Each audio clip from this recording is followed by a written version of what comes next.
এক লোক রাতের বেলা কবরস্থানের পাশ দিয়ে যাচ্ছিল। তখনই সে সামনে দেখতে পায় সাদা শাড়ি লাল পেরে এক মহিলা তাকে ডাকছে।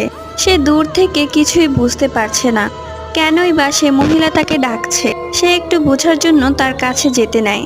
হঠাৎই তার মনে হয় পিছন থেকে তাকে ডাকছে। তাই সে পিছনে তাকায় এবং দেখে সেই মহিলাটি তাকে ডাকছে। সে একটু অবাক হলো, কারণ সে দেখেছে তাকে সামনে দিয়ে ডাকছে। তাহলে এত জলদি কিভাবে তার পিছনে চলে গেল? সেই বিষয়টি বুঝতে পারছে না। হয়তোবা তার পরিচিত কেউ, আর সামনে যাকে দেখেছে সে হয়তো তার মনের ভুল। তাই সে পিছনে পিছনে যেতে নেয়।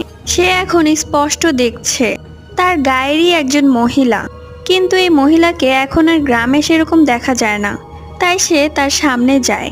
মহিলাটির চুল দিয়ে পুরো চেহারাটা ঢাকা ছিল, দেখতে কিছুটা ভূতের মতোই লাগছিল। পরবর্তী গল্প পার্ট 2-তে।